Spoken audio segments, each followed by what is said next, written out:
believe me, you can check out Senator Scott's website. I guess he's called for that, and we certainly agree. We hope you check out his website. Why are you touring the MAGA today?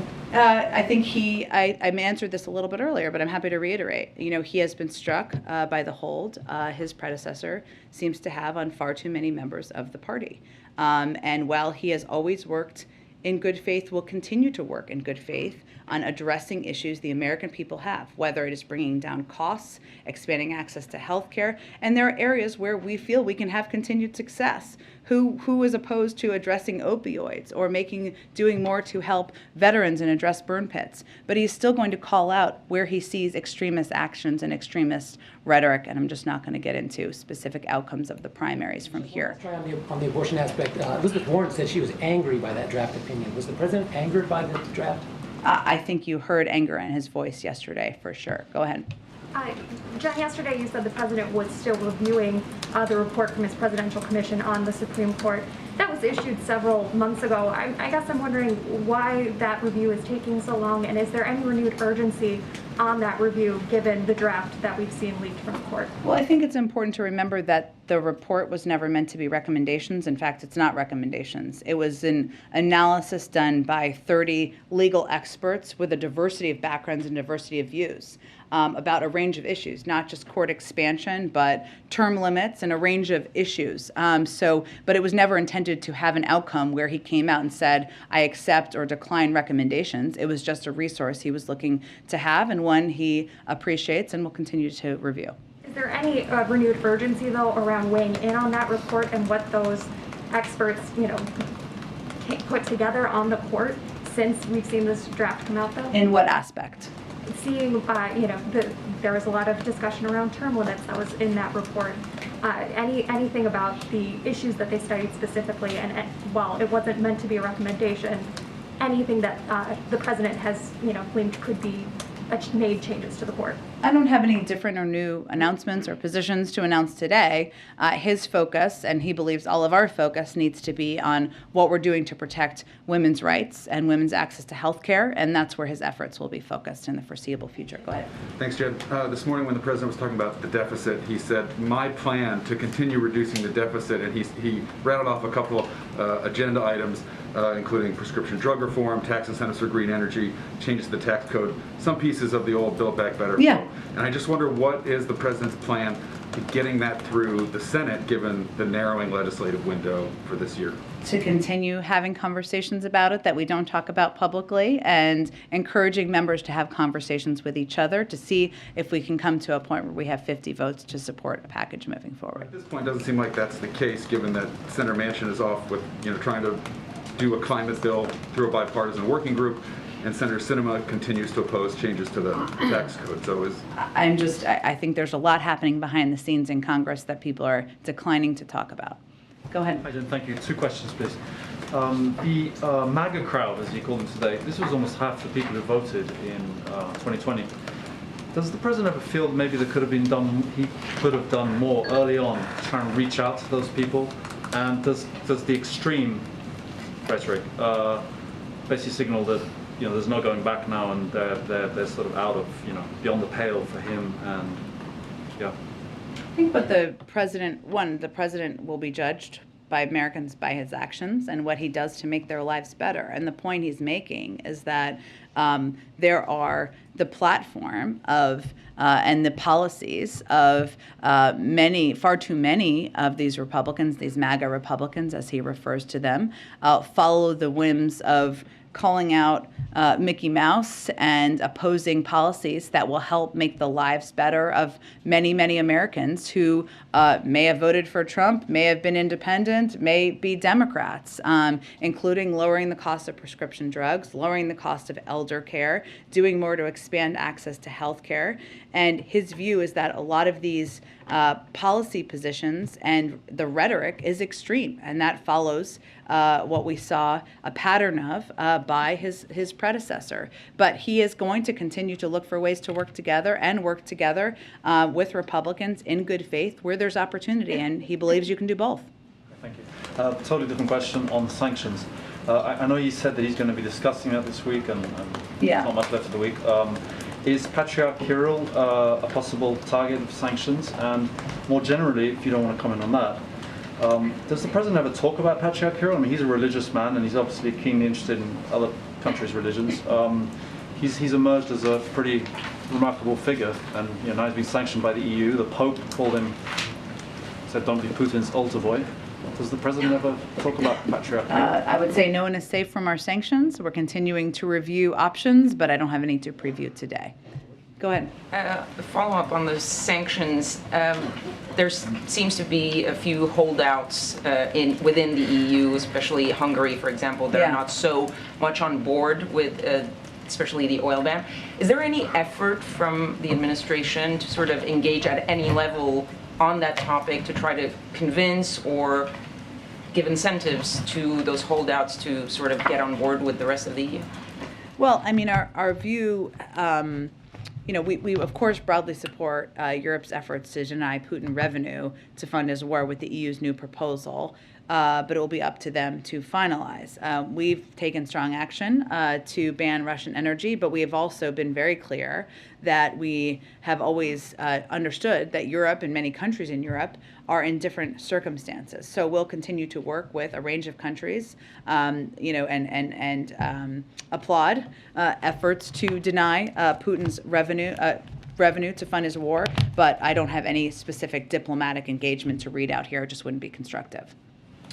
Go ahead. On abortion, if the draft decision were to be sustained, obviously it would overturn Roe. It would also overturn Casey.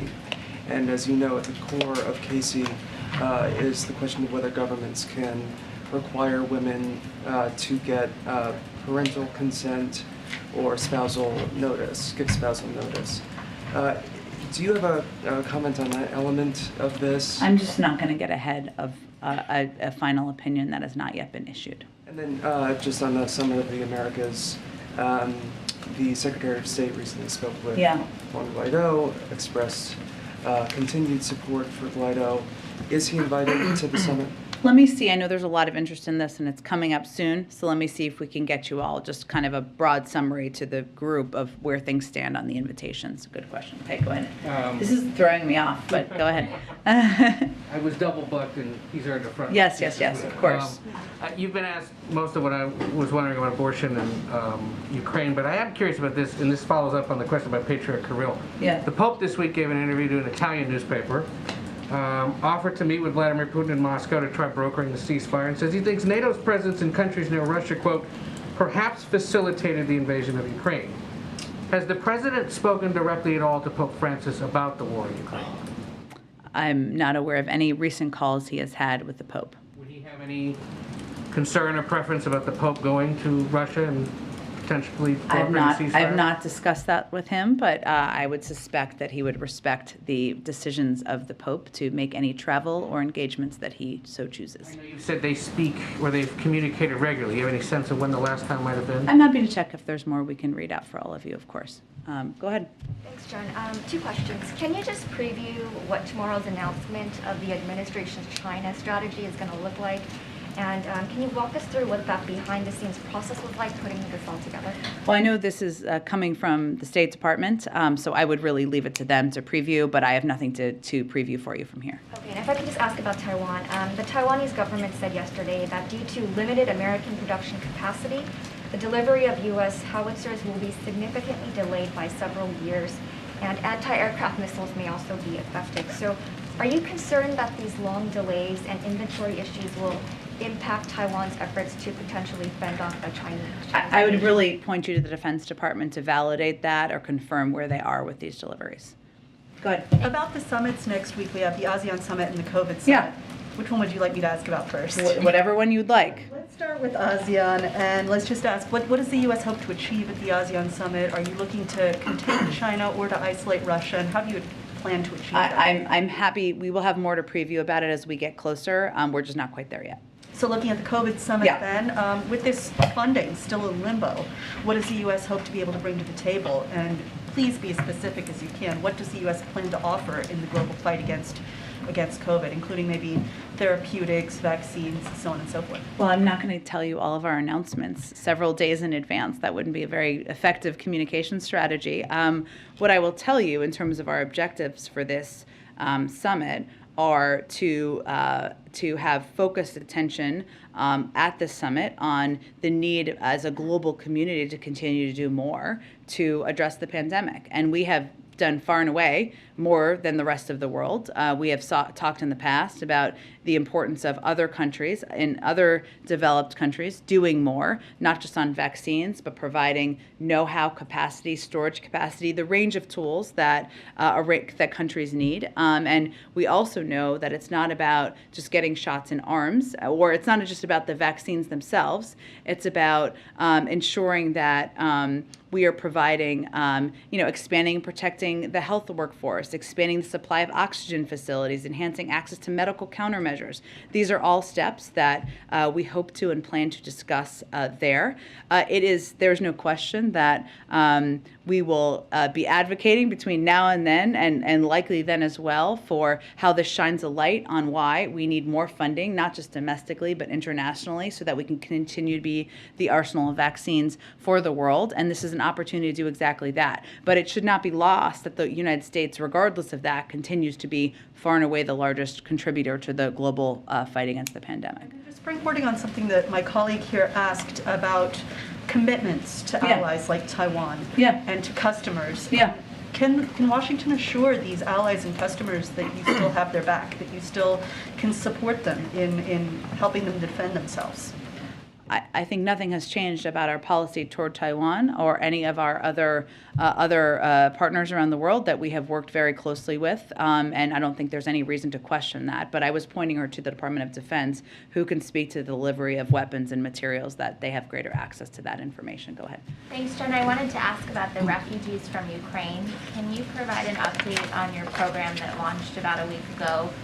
Any update on people that have volunteered to sponsor refugees or interest from refugees abroad to enter the program? To the degree we have those numbers to provide, we would, but someone has them. But they're in the Department of Homeland Security. They're overseeing the implementation of the program. As you know, I'm happy to check with them, but you may want to go to them more directly. And when was the last time that the President spoke with the Department of Homeland Security on the refugee program, or was briefed on the updates on the program? He's been briefed repeatedly on the program throughout the development of it, and certainly will continue to be briefed on the status. Go ahead. I wanted to ask about Brittney Griner. I know you've responded to many questions about her, but with the Olympians being here at the White House today, of course, she would potentially have been one of them, and she's away in Russia being detained right now. I wonder if you can update the public on why her situation is different, because you've mentioned that it is not a normal hostage situation, so it's a bit different. Can you explain to the public why her situation is different? And then I have one on abortion. Well, I would note that actually the State Department changed how they classify, and this is up to them to change her just a couple of days ago. It doesn't mean that we are going to get into detail here about our efforts, because our focus is on hopefully bringing her home and being successful at that. But the State Department determined that the Russian Federation has wrongfully detained U.S. citizen Brittney Griner. They made that assessment about 2 days ago. We're going to continue to undertake efforts to provide appropriate support to her. And what this notes with this determination is that the special presidential envoy for hostage affairs, Roger Carstens, who I mentioned earlier, will lead the interagency team for securing her release. So, while we're not going to, of course, get into internal deliberations or efforts, the department basically reviews cases of U.S. nationals detained abroad to determine if they are unlawful or wrongful. And this review assesses the facts of the case against numerous criteria, and they made that conclusion just 2 days ago. So does that change our strategy on how we're working to get her to come back? Well, again, as I noted, what it means is that the special presidential envoy for hostage affairs, Roger Carstens, will lead the interagency team. And then real quick on abortion, a Christian conservative, his name is Albert Mohler, has commented on President Biden's stance in an unusual position on abortion. I'm now quoting, he said that he and his administration do not trust the public in various areas to have the right to determine whether or not abortion should be legal in that area or not. So he's essentially